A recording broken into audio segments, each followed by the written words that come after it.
네. 우리 오늘 함께 살펴보실 말씀은 우리 예레미야서 20장 7절에서 9절까지 말씀이에요.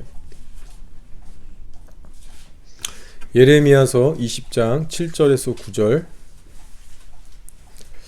예, 오늘은 나를 이기시는 하나님이라는 주제로 나누겠습니다.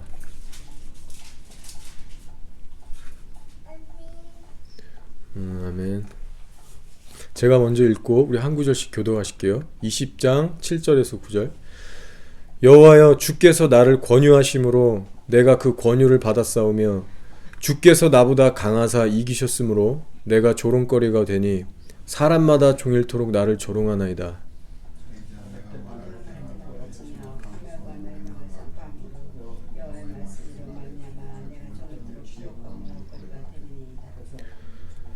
내가 다시는 여호와를 선포하지 아니하며 그의 이름으로 말하지 아니하리라 하면 나의 마음이 불붙는 것 같아서 골수에 사무치니 답답하여 견딜 수 없나이다. 아멘.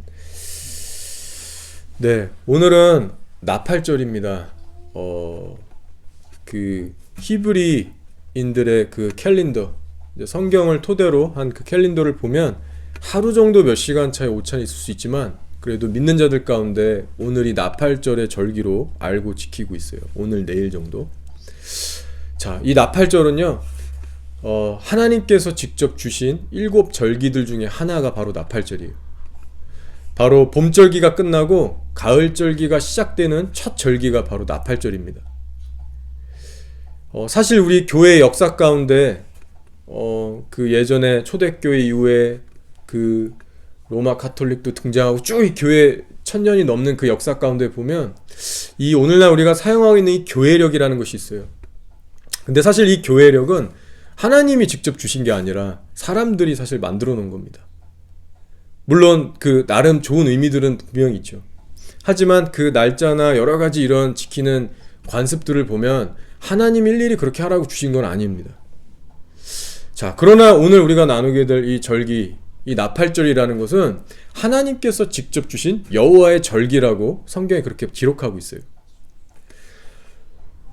자, 예수 믿는 오늘날의 시대라고 해서 우리가 이런 구약에 나오는 절기들이라는 이런 단어를 접할 때 이것은 결코 복잡하고 어려운 일이 아닙니다.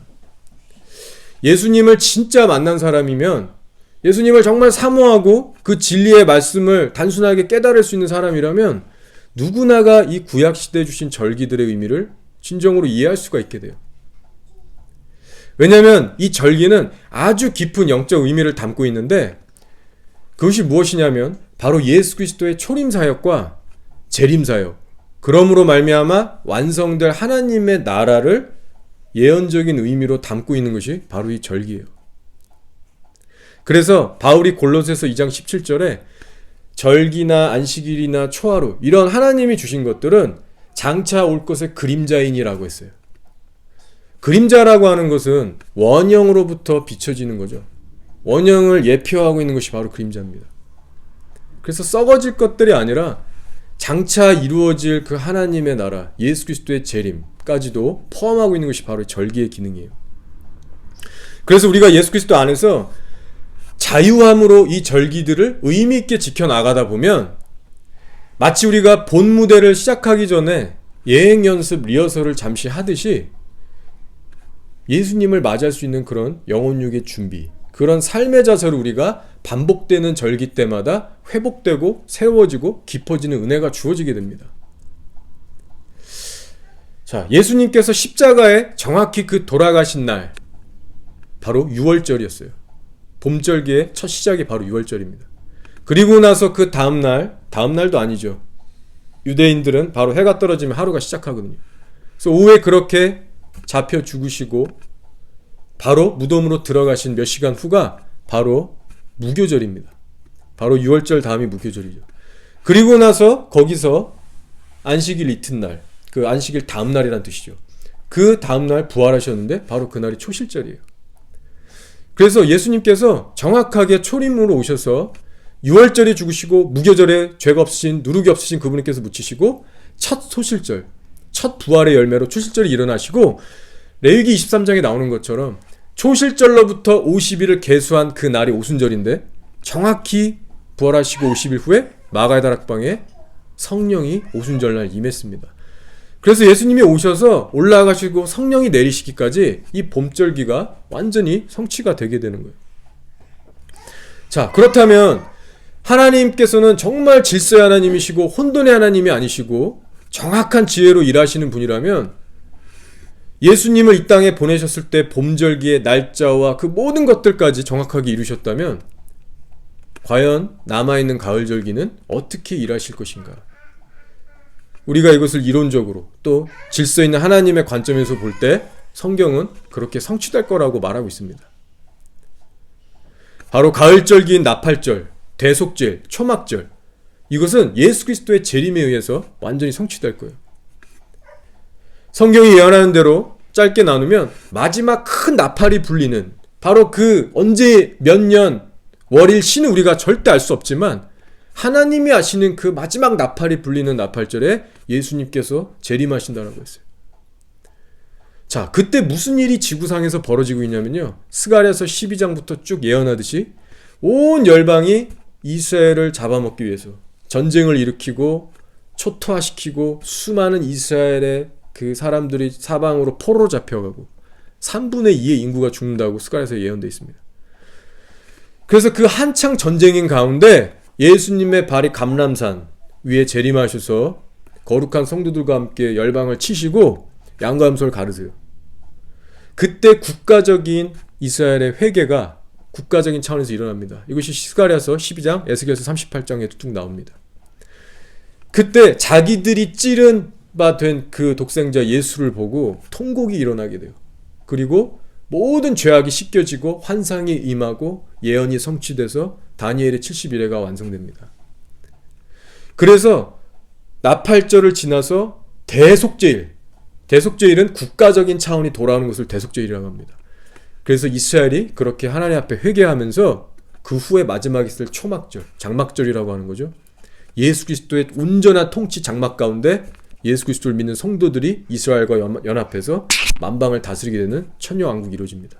이것이 바로 가을절기의 성취로 끝나게 될 거예요. 자, 성경이 이것을 분명히 말씀하고 있어요. 그래서 우리가 지금 살고 있는 이 현재 시즌은요, 바로 오순절 2000년 전 마가의 다락방에서 시작한 그 2000년부터 시작한 오순절이 지금 고지면 예수님의 재림으로 이루어질 나팔절 끝자락 이 사이에서 지금 그 시간대에서 우리가 지금 살고 있다는 겁니다. 거의 오순절의 끝자락이면서 나팔절이 임박하기 일보 직전의 시간대라는 거죠. 자, 그렇다면 우리 교회들에게는 분명한 사명, 시대적인 사명이 있다라는 것을 우리가 다시 한번 확인할 필요가 있어요.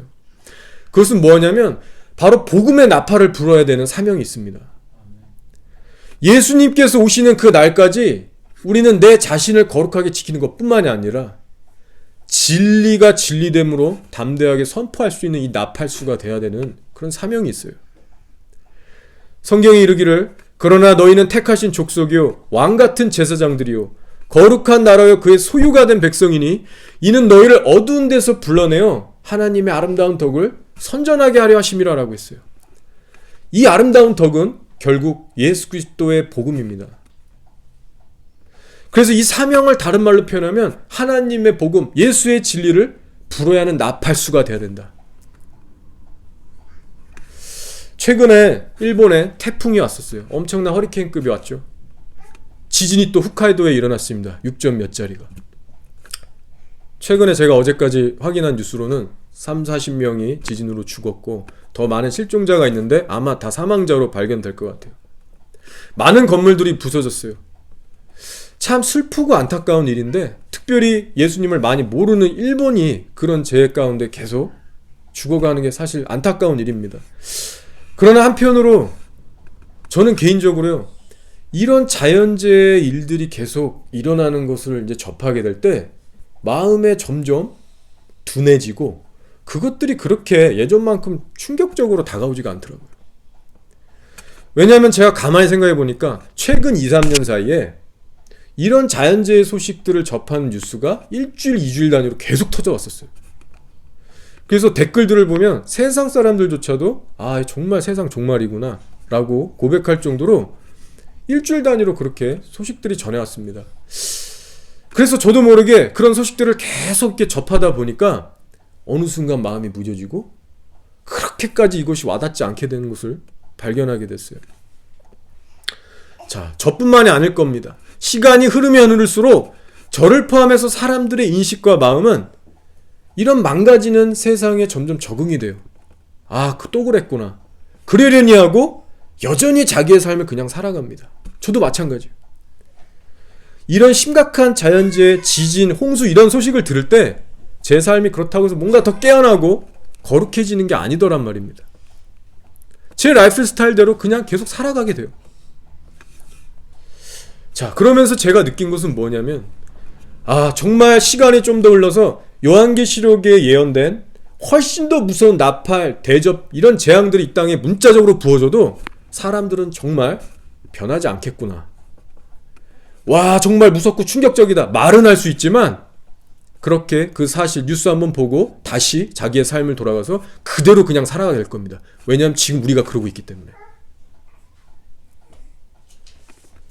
요한계시록에 나오죠. 그 정신없는 나팔 막 이런 재앙들이 부어질 때 성경에 뭐라고 예언되어 있냐면 사람들이 오히려 막 하나님한테 썩내고 여전히 우상 숭배하고 탐심대로 살고 복수를 행하고 돈을 사랑한다라고 나와 있어요. 그래서 다니엘서 마지막 예언에 의하면 마지막 때 거룩한 자는 계속 거룩해질 것이고 악한 자는 계속 완악하게 남아있을 거라고 했습니다. 저와 여러분은 어떻습니까? 정말 우리가 이 시대의 표적을 분별할 수 있는 자라고 하지만 실제로 우리가 그렇게 거룩하게 살고 있냐라는 거죠. 성령님 안에서 실제로 우리가 다룸받고 깨지고 그 거룩을 사모하면서 우리가 실제로 살아가고 있는가? 그렇게 한 주간 우리가 살다 몸부림치다가 이 자리에 왔는가? 가장 중요한 것은 하나님을 예배하고 믿는다는 것은 그렇게 삶의 실제가 돼야 됩니다. 우리가 세계의 자연재해 소식에 대해서는 무덤덤해도 상관없습니다. 하지만 하나님의 말씀 앞에 대하는 우리의 심령의 자세는 항상 두렵고 떨림이 있어야 되고요. 그 앞에 사모함이 있어야 됩니다. 따라서 오늘날 우리 교회가 부지런히 해야 할 일은 하나님의 말씀 앞에 순종하는 그 작은 훈련을 지속적으로 포기하지 않고 해서 점점 강한 것들이 왔을 때 무너지지 않는 영적 근육을 길러야 되는 시대예요. 왜냐하면 우리가 맞이하게 될 환란의 시대는요, 우리와 우리 자녀 세대는 더 그렇고요, 결코 만만치 않은 시대가 올 겁니다. 내 자신을 거룩하게 지키는 것뿐만이 아니라 더 나아가서 담대히 복음을 선포하는 나팔수가 되려면 정말로 성령 충만밖에는 비결이 없어요. 제가 이번 주에는 정말 난생 처음으로 우리 마우리 집에 초청을 받아서 제가 신방을 가게 됐어요. 노숙자 사역을 이제 1년 이상 이렇게 또 멤버들하고도 같이 이렇게 하게 되면서 신뢰가 쌓이다 보니까 그 노숙자 중에 한 분 중에 커즈라고 하는 마을의 아저씨가 있는데 나이는 한 52, 4세 정도 되셨어요. 근데 이분이 지난주에 자기 집에 한번 신방 와줘서 블레스 해주면 안 되겠냐고 부탁을 하시더라고요. 그래서 제가 너무 당연히 간다고 그렇게 얘기해서 평소에 알고 지내는 한 형제하고 같이 그렇게 둘이 이번 주에 신방을 다녀왔어요. 자, 이 커즈라는 마을이 분은요, 노숙 생활을 꽤 오래 하신 분이에요. 근데 자녀도 있고 손자 손녀도 있으신 분이세요. 하지만 아내는 어디 계신지, 살아 계신지 돌아가셨는지는 전혀 제가 모르고요, 혼자 살고 계십니다. 이분이 꼭 저기 시내에 있는 다리 밑에서 계속 노숙 생활 하시다가 이제 이분이 몸이 너무 아프신 거예요. 뇌 이쪽에 암세포가 가득 차 계세요. 옛날에도 한번 걷어내셨는데 여기에 다시 이렇게 차오르고 계시고 두통도 있으시고 오장육부 다 고장나셔가지고 화장실 자주 가셔야 되고 손가락 수술도 한 3-4번 해서 여기 막 다 어긋나 있고 온몸이 상한 데가 없어요. 겉보기에는 멀쩡해 보이시는데 그런 분이세요. 그래서 이제 정부에서 도움을 주셔서 시내 한 아파트를 이제 원룸 조그만 걸 하나 얻게 돼서 지금 거기 들어가서 사신 지 한 2달 정도 돼가고 있습니다. 참 험악한 인생을 사신 분이에요. 제가 일일이 다 나눌 수 없는 그런 환경들을 가지고 계십니다. 어렵고 힘든 가정사가 있었고, 또 많은 노숙자들 80%가 그렇듯이 마약에, 본드에 이런 망가진 인생을 많이 사셨고, 심지어 감옥에도 이렇게 갔다 오신 분이세요. 자, 얼마 전에 이분의 조카죠, 니스 조카가 몇 주 전에 살인을 당했어요. 같은 홈리스들 중에서, 이 홈리스들 중에 보면은 깡패들이 많고 범죄자 출신도 많고 그런 사람들이 참 많잖아요. 그래서 이 홈리스들 중에 몇 명이, 한 두세 명이 이게 작정을 하고 이 커자 아저씨의 조카를 이제 시내에선 범죄할 수 없으니까 망가리 브릿지로 끌고 가서 거기서 강간을 집단으로 하고 살인한 거예요. 저는 이게 뉴스에 나온지 몰랐는데 이번에 신방 가서 자세히 얘기해 주더라고요. 미디어에 나왔었다고, 뉴스에도 보도됐었다라고 하더라고요. 그래서 이분 마음이 얼마나 이게 찢어지겠어요. 그래서 자기가 너무나 이렇게 참담하다라고 이제 막 얘기를 하다가 지난주인가 한 2주 전에 또 비슷한 일이 터진 거예요. 노숙자들 사이에 16살짜리 마오리 여자애가 또 겁탈을 당한 겁니다. 하지만 살인을 당하진 않았어요. 그래서 이런 얘기를 하시면서 내가 이런 일이 절대로 거리에서 일어나지 말아야 되는데 정말 내가 이것 때문에 마음이 너무나 또 다시 힘들어졌다 이번 주에. 그런 대화를 했어요. 그래서 제가 물어봤습니다. 얼마나 자주 이런 사건들이 터지냐 길거리에서. 그러니까는 이분이 몇 달 만에 한 번씩 터지긴 하는데 이 정도까지 수준은 아니었다라고 얘기하고 있어요. 그러면서 예전에는 오늘날처럼 뉴질랜드가 이렇게 인터넷, 유튜브나 미디어가 활발하지 않았을 때는 미디어가 이런 길거리에서 취재하고 이런 것들이 뉴스 많이 안 나갔었는데 요새는 미디어가 하도 발달해서 이런 것들도 막 다 소문이 퍼지고 있다. 뭐 이런저런 얘기를 해주셨어요. 그러면서 이제 신앙 얘기를 이제 주로 하면서 여러 가지를 했는데 이분이 이제 암세포가 자라나고 이러니까 사실 얼마나 살지도 모르는 거예요. 뇌 수액도 점점 줄어들어서 여기다 막 주사도 맞으시는 분이 돼요. 하루에 알약을 15개를 드시고. 그리고 자기 형제자매가 12명인데 다 자기 나이 때 유전으로 암, 심장질환으로 다 죽었대요. 자기 혼자만 남았대요.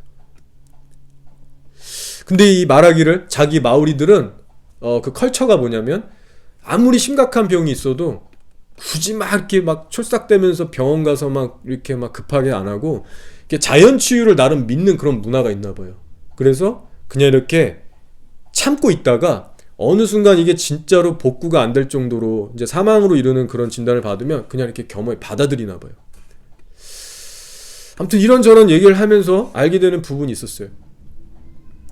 자, 근데 이분이요 예수님을 믿는 분이세요. 한때는 호주 멜버른에서도 잠깐 한 6년인가 사시면서 거기에 있는 신학교도 공부 잠깐 하셨었대요. 그리고 성가대에서 지휘대도 이렇게 하셨고 나름 하나님에 대해서 알고 있고 또 가끔 저희들한테 막 사도행전도 얘기하시고 막 이런 분이세요. 실제 삶은 제가 잘 모르지만 근데 이분이 이런 얘기를 하시는 거예요. 자기가 6, 7년간 삶을 돌아보니까 하나님께서 자기에게 돌아오라고 죄의 길에서 떠나라고 사인들을 계속 주셨다라는 얘기를 하더라고요. 저한테. 그러면서 네가 매일 전하는 그 순종하라는 그 메시지 내가 진짜 동의한다. 우리 노숙자들도 마찬가지로 다 자기가 선택해서 지금 이 자리에 있는 거다. 그런 얘기를 하시더라고요. 그러면서 하나님이 보시기에 죄는 아무리 작더라도 죄고 아닌 건 아닌 거다. 그런 말씀을 하시는 거예요. 그러면서 교회는 언제나 완벽하지 않았기 때문에 우리는 예수 그리스도만을 바라봐야 된다. 이런 멋진 말을 또 하시는 거예요. 이런저런 은혜를 우리가 서로 주고받았습니다. 그러다가 제가 준비하지도 않았던 질문인데 얘기가 진지해지고 이렇게 은혜로워지면서 제가 그런 질문을 하고 싶은 거예요. 이제 너가 이렇게 힘들고 그런데 너 남은 인생에 가장 네가 하고 싶은 일, 너의 인생의 골이 뭐냐? 남은 인생 정말 어떻게 살고 싶냐? 제가 그것을 질문하게 됐어요. 그랬는데 대화의 분위기는요 이때 아주 주님의 은혜로 잔잔하고 서로 겸손과 존중의 모드였어요. 이분이 이걸 딱 듣더니 더 이렇게 진지하고 엄숙해지면서 이렇게 뜸도 들이시고 여러 가지 이렇게 말하시더니 자기도 사실은 그걸 고민하고 찾고 있는 중이라고. 아직은 잘 모르겠다고. 그렇게 얘기를 하시더라고요. 그래서 전 속으로 아니 예수님 믿는 분이면 예수님이 전부가 돼야지 이 대답은 아직 안 내리시는 걸 보니까 제가 약간은 의아했는데 그러면서 어쨌든 우리 대화의 결론은 예수님이 전부가 돼야 된다. 이 결론으로 가면서 제가 준비해간 말씀과 기도를 하고 아주 은혜롭게 마쳤어요. 자, 제가 전했던 말씀은 마가복음 8장에 나오는 이런 내용이었어요. 만일 내 손이 너를 범죄하게 하거든 찍어버리라. 장애인으로 영생에 들어가는 것이 두 손을 가지고 지옥 곧 꺼지지 않는 불에 들어가는 것보다 나으니라. 만일 내 발이 너를 범죄하게 하거든 찍어버리라. 다리 저는 자로 영생에 들어가는 것이 두 발을 가지고 지옥에 던져지는 것보다 나으니라. 너 눈 빼고 그렇게 해라. 사람마다 불로써 소금치듯 그 지옥에서 구더기도 죽지 않는 불도 꺼지지 않는 그곳을 고통받으라. 이 말씀이었어요.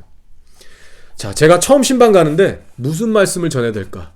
영어도 뭐 그렇게 제가 뭐 자유롭지 못하고 제약들이 있는데 하나님 제가 어떻게 전하고 갈까요? 나는 고민하고 기도했을 때 떠오른 말씀이 이거였어요. 근데 여러분 알다시피 이 말씀이 쉽지 않잖아요. 그래서 제가 다른 말씀도 뒤적거리면서 찾아봤는데 결론은 그게 아니라는 마음을 받아서 이 말씀을 전하게 됩니다. 성경책을 사드리고 싶어서 새 성경책을 사서 갔어요. 근데 이분이 시력이 나빠서 이걸 못 읽으시더라고요. 그래서 제가 이 말씀을 펴서 읽어드렸어요. 그리고는 우리 믿는 자들이 죄를 어떤 자세로 대하고 살아가야 하는지, 하나님 앞에 어떤 순종을 우리가 드리며 살아가야 되는지를 나눴어요. 이분이 겸손히 아주 정중히 잘 들으시고 오고 가는 아주 좋은 대화 가운데 이제 기도를 하게 됐어요. 근데 평소 같으면 목사가 가서 일일이 다 하고 마침 기도하고 그러고 마치겠지만 그날은 제가 그렇게 하고 싶지 않았고 돌아가면서 우리 다 기도하자. 그렇게 제가 제안을 했더니 이분이 처음엔 좀 쑥스러워하고 나는 듣는 걸 더 좋아하는데 이러더니 제 손을 잡고 웃더니 알았다고 자기 하겠다고 하더라고요. 그래서 제가 하고 형제가 하고 마지막에 커즈 아저씨가 하는데 하나님의 은혜가 임하기 시작하는 거예요.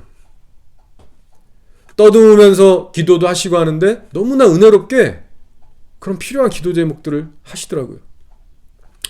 감동이 임했습니다. 그들이 눈을 딱 뜨고 기도회를 마쳤는데 이 커즈 아저씨가 갑자기 하시는 말이 야, 일주일에 한 번씩 우리 이렇게 만나서 이렇게 대화하고 기도 같이 하면 어떻겠냐. 내가 미안해서 너희들 시간 많이 뺏기는 미안하지만 한번 생각해보고 괜찮으면 우리 아침에 한 번씩 이렇게 모여서 그렇게 하자라는 거예요. 이 노숙자분이. 그 험한 인생을 살았던 분이. 사실 얼마 전에 깜빵에서 나온 분이거든요. 그 말을 듣는데 이거 하나님이 하시는 일이구나. 같이 간 형제랑 너무 그날 행복하고 감사해서 야, 우리 진짜 기도 열심히 해서 인간적인 교제로 끝나지 않게 하고 이 영혼 언제 죽을지 모르는데 정말 하나님 앞에 잘 인도해보자. 그렇게 둘이 같이 섬기기로 하고 헤어졌습니다. 자, 제가 제 사역을 뒤돌아보면요, 늘 제 안에 싸움과 갈등이 있었어요. 무슨 싸움이냐면 하나님의 말씀을 있는 그대로 전하는 싸움입니다. 그 대상이 노숙자이건 뭐 일반 성도이건 관계없이요. 하나님이 제 안에 계속 주시는 거는 너 지금 그 상태로 살다가 회개 안 하고 그렇게 살면 너 지옥 간다.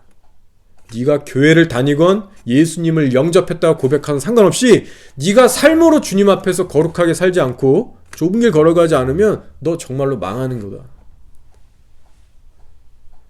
한 번 구원받았다고 해서 하나님 사랑만 믿고 까불다가 너 큰일 날 수 있다. 이런 메시지를 주시는 거예요. 사람들이 듣기 부담스러워하고 불편해하는 메시지죠. 편한 메시지가 아니에요. 그래서 제 안에 자주 이런 어려움들이 올라오는 거예요. 심판의 경고를 매번 외치니까 저는 계속 그런 훈련을 받아요. 하나님, 오늘 또 이 메시지를 전해야 됩니까? 그러는 가운데 사람들의 평가와 눈치, 이런 관계 유지, 이런 것들 신경 안 쓰는 훈련이 계속 있습니다. 자, 성경을 보면요, 이 나팔이란 단어는요, 회개 사역과 함께 사용됨을 우리가 발견할 수 있어요. 이사야서 58장 1절의 말씀을 제가 읽어드릴게요. 크게 외치라. 목소리를 아끼지 말라. 내 목소리를 나팔같이 높여서 내 백성 이스라엘에게 그들의 허물을, 야곱의 집에 그들의 죄를 알리라라고 말씀하셨어요. 주로 우리가 구약의 선지서들을 보면 아시겠지만 예수님도 그러셨고 오셔서 이스라엘 집부터 회개하라고 책망하셨잖아요. 회개의 메시지는 세상 이전에 우리 교회들에게, 이스라엘에게 먼저 선포되는 메시지였습니다. 늘 역사 가운데 그랬어요.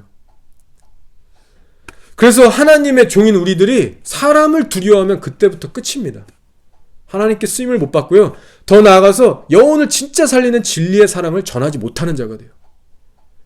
짖어야 될 개가 짖지 못하는 꼴이 되는 겁니다. 옥하는 목사님이라고 우리 다 아실 거예요. 사랑의 교회, 강남역에 있는 큰 교회였는데 저희도 그런 교회, 거기 교회 다녔었어요. 제가 거기 중고등부까지 다녔었습니다. 자, 최봉영 목사님이라고 저기 증평에 이제 있는 교회 그런 목사님이 계세요. 근데 이 최봉영 목사님 설교를 제가 최근에 잠깐 듣다가 이분이 뭐라고 말씀하시냐면 옥하는 목사님 간증 얘기를 잠깐 하시는 거예요. 그러면서 뭐라고 말씀하시냐면 이 옥하는 목사님이 사역을 이렇게 잘 하고 계시다가 어느 순간부터 성도들에게 듣기 좋은 말, 사람들의 비위를 거슬리지 않는 그런 메시지를 자꾸 하게 되는 자기 자신을 발견했다라고 하는 겁니다. 옥하는 목사님 스스로 말씀하시길. 사람들이 두려워지기 시작한 거예요. 불편한 메시지 자꾸 찌르면 욕먹고 그게 불편해지니까 어느덧 자기가 변질된 자신을 발견했다는 거예요. 그래서 이게 너무나 큰일이다. 하나님 앞에 옥하는 목사님이 회개하고 그때부터 하나님의 은혜로 다시 회복돼서 그렇게 하셨다라는 얘기를 제가 전해 들었어요. 그러면서 하시는 말씀이 옥하는 목사님 위치에 서서 사람들 앞에서 이렇게 자신의 치부와 죄를 고백하고 돌이키고 인정하는 것이 오히려 더 대단하게 여겨질 만큼 사실 그 일이 쉽지 않았을 거라고 얘기합니다. 저는 그 자리에 올라가지 못해서 그런 거 잘 모르지만 하여간 아주 존경스러운 분이라고 이제 결론을 맺으시고 이제 나눈 간증이었어요. 자, 옥하는 목사님 설교 저도 즐겨 들었었는데 정말 대쪽 같고 타협은 정말 모를 듯한 그런 캐릭터를 가진 분으로 저는 인식이 돼 있었는데 그분조차도 사람을 눈치 보고 그렇게 물탄복음을 전했다라는 얘기를 듣고 아, 사람은 다 거기서 거기구나. 그걸 제가 다시 한번 느끼게 됐어요. 저도 마찬가지예요. 얼마나 저는 그런 게 더 많겠어요. 이런 메시지 또 전하면 사람들이 어떻게 생각할까? 나는 이 반복되는 메시지를 도대체 몇 년간 앞으로 계속 반복해서 선포해야 될까? 이제는 충분히 하지 않았는가? 그래서 제가요, 노숙자들한테 매주 설교한 지 한 3달쯤 지나갔을 때요, 제가 노숙자한테 그렇게 얘기했어요. 하루는 너네 내가 3달 동안 지금 줄창 외친 메시지가 회개인 거 너희도 알지 않느냐. 그렇게 제가 말을 확인해 줄 정도로 지금 1년이 넘었는데 계속 그런 메시지를 주시는 겁니다. 그래서 제가 이런 나팔수가 되는 어려움들, 도전들이 있는데 때로는 제가 하나님께 기도해요. 하나님, 제가 혹시 극단적으로 가거나 때에 맞는 양식의 말씀을 치우쳐서 전하고 있지 못하지 않습니까? 하나님, 나 매일 컨펌 주십시오. 때로는 이런 것 때문에 며칠 밤을 제대로 자지도 못한 적이 많아요. 속으로 끙끙대면서. 자, 근데 그럴 때마다 하나님의 위로와 컨펌들이 주어질 때가 너무나 많이도 제가 경험했습니다. 그 간증들 중에 하나만 제가 나눌게요. 제가 어떤 날은 작년이었을 거예요. 올해 3월인가? 약간 그랬을 거예요. 노숙자에게 이제 제가 이제 말씀을 전했어요. 내용이 뭐였냐면, 시집가고 장가가고 먹고 마시는 일에 집중하다가는 하나님의 심판을 면치 못할 것이다. 이런 그 성경 말씀이었어요. 자, 그 내용을 분명히 전했는데요. 그 다음 주일에 이제 또 말씀을 전하기 위해서 준비를 해야 되잖아요. 그래서 월요일쯤에 이렇게 기도를 하는데 갑자기 속에서 소돔과 고모라라는 이 단어가 올라오면서 감동이 또 확 올라오는 거예요. 뱃속에서. 제 분별력으로는 이거 성령의 음성 같은 거예요. 그러면서 갑자기 고민이 시작되고 또 간절히 기도가 막 나오는 거예요. 하나님, 제가 분명히 지난 주일에 그 메시지 전했는데 또 하나님, 소돔과 고모라 이거 심판 메시지인데 롯의 아내 때인데 이거 하나님 또 전해야 됩니까? 그래서 막 제 또 싸움이 일어난 거예요. 저 혼자. 이게 진짜 성령의 음성인지 아닌지 더 알고 싶고. 그래서 하나님 진짜로 저한테 확실하게 알려주지 않는 이상 나 이거 못하겠다고, 부담스러워서. 그렇게 기도를 했는데 그날따라 그게 얼마나 간절히 기도 제목이 되는지, 왜 그럴 때 있잖아요. 특별히 그 어떤 것에 대해서 내가 간절하게 막 기도가 될 때, 그러면 하나님은 그 응답 반드시 해주실 때 있잖아요. 그래서 제가 내려놓고 기도를 하는데 그 다음날인가 이틀이 지났어요. 노숙자 사역 놓고 무릎 꿇고 혼자 방에서 기도하고 있는데 뜬금없이 또 갑자기 창세기 18장 19장이 또 딱 떠오르는 거예요. 그래서 이거 성령님이 주시는 건가? 그래서 일단 봐야 될 것 같아서 창세기 18장 19장을 보는데 한치 오차도 없이 소돔과 고모라에 관한 장이었어요. 그 아브라함의 중보기도 나오고. 사실 제가 소돔과 고모라 익히 아는 얘기였지만 정확히 그게 18장 19장에 있는지는 제가 아직 모르는 상태였습니다. 하나님 이거 진짜 나보고 이거 하라는 말씀인가요? 근데 제가 거기서도 멈추지 않고, 하나님 진짜 이게 하나님 뜻이면 저에게 꿈으로 말씀해 주십시오.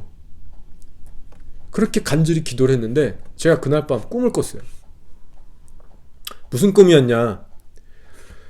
꿈에서 제가 이렇게 딱 보는데 뉴질랜드예요. 퀸스트리트예요. 시티. 근데 뭐 정확한 건물 구조물 똑같진 않지만 딱 보니까 시티인 걸 알겠더라고요. 근데 어느 건물에서 한 미드시티 정도 되는 거였는데 어느 건물에서의 키위 여자들 2명이 나오는데 제가 일일이 지금 나누지 못할 음란한 대화들을 하면서 나오는 겁니다. 그 이성 간의 이런 음란한 얘기들.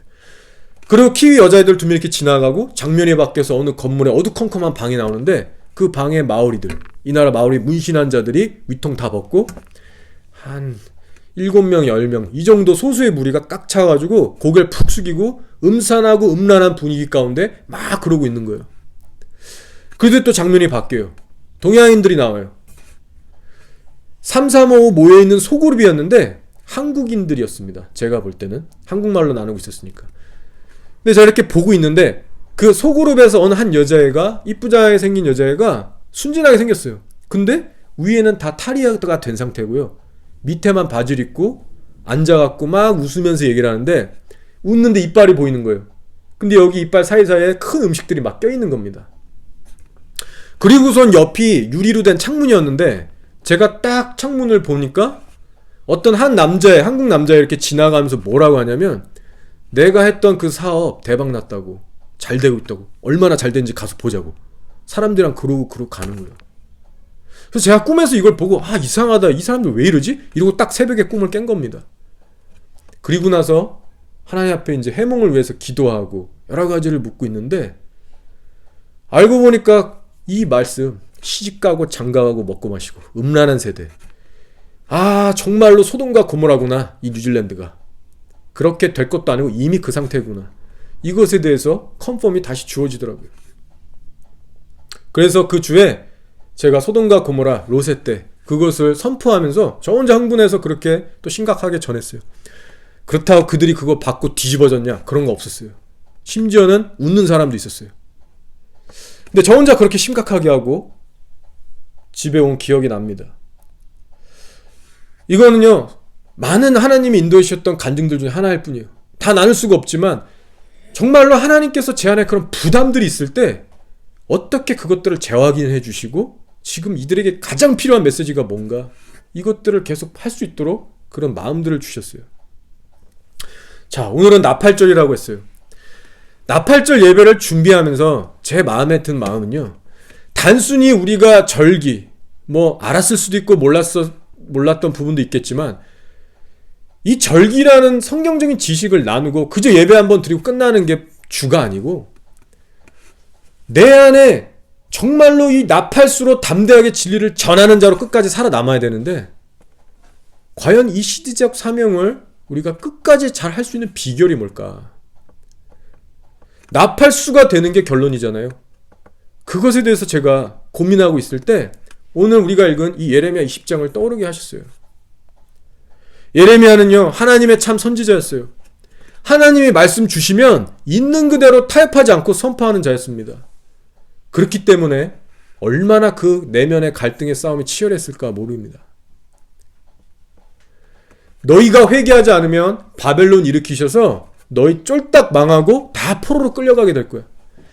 오늘날로 따지면요, 우리 남한에 어떠한 목사가 일어나서 너희 남한 지금 교회에 정말로 지금 하나님 보시기에 진노의 대상이다. 너네 지금 북한에 가서 북한 섬기고 일본 가서 일본 섬겨라. 마치 이런 매국노 같은 그런 메시지를 전한 꼴이 되는 겁니다. 예루살렘 성전이 버젓이 있는데 너 이거 다 불탈 거고 너네 적국인 바벨론한테 가서 섬기지 않으면 오히려 더 망할 거다. 이 말도 안 되는 메시지를 전한 거예요. 이 당시에. 이 심판의 목소리만 40년간을 거의 외쳤어요. 예레미야가. 그래서 눈물의 선지자, 순환의 선지자로 우리가 알고 있죠. 전승에 하면 나중에 돌로 맞아 죽은 걸로 이집트에 끌려가서 그렇게 우리가 알고 있습니다. 자, 그래서 이 예레미야도요, 이 사역이 너무나 어렵고 지쳐서 진짜 진절머리 나서 이걸 포기하고 싶었을 때가 많았어요. 바로 오늘 우리가 읽은 말씀이요, 그렇게 처절하게 포기하고 싶고 하고 싶지 않았을 때 하나님 앞에 고백한 말씀이 바로 우리가 읽은 말씀이에요.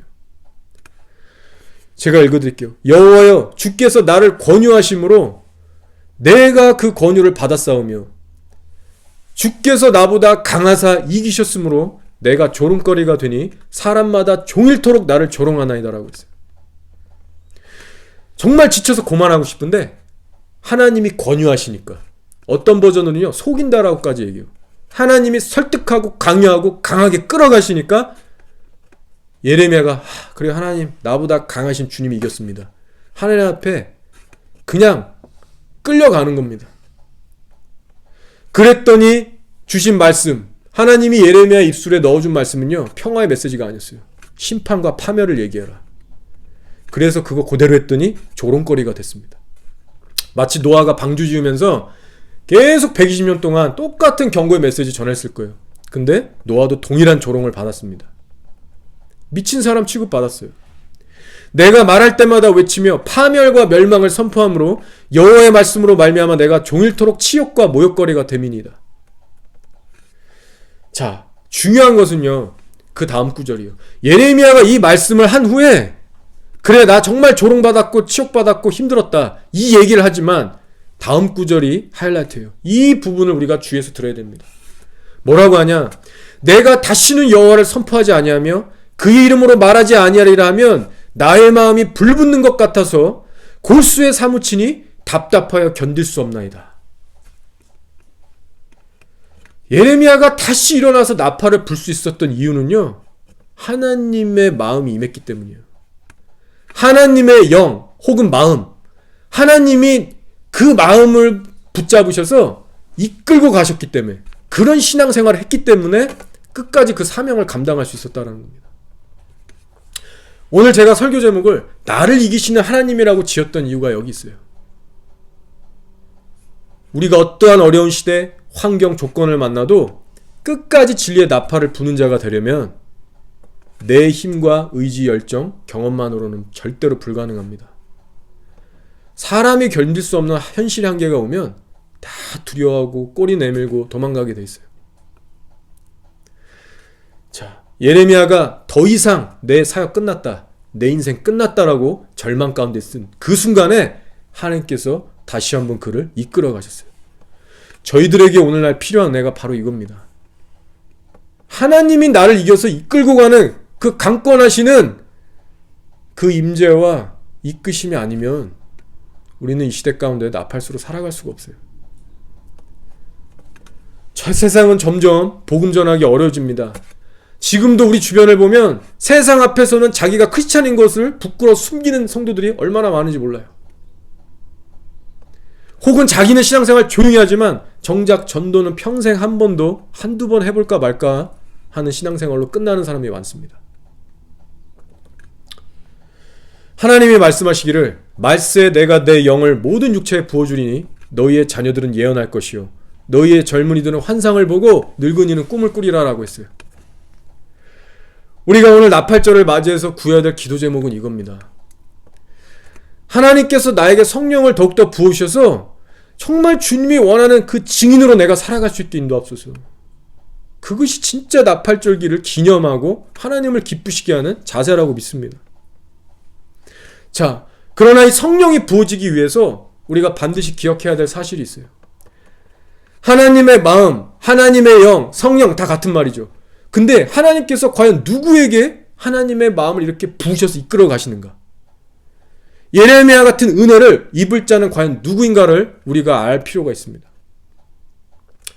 그러한 자는 누구냐? 바로 하나님의 나라와 의를요 간절하게 구하는 자예요. 하나님의 말씀을 전하길 애쓰는 자의 심령에 부어지고요. 반복해서 매일같이 포기하지 않고 기도하는 자에게 부어집니다.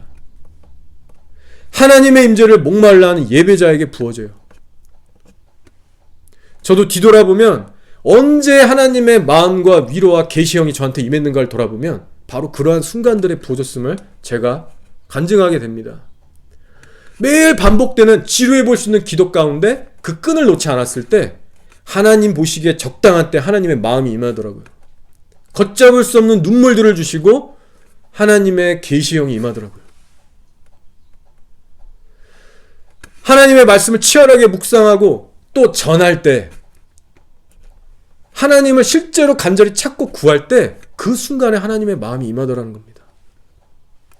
만약에 우리가 아무것도 하지 않는다면요, 우리는 하나님의 마음으로부터 점점 멀어지게 될 것이고 세상을 두려워하고 걱정하는 마음 가운데 우리는 계속 약화될 것입니다.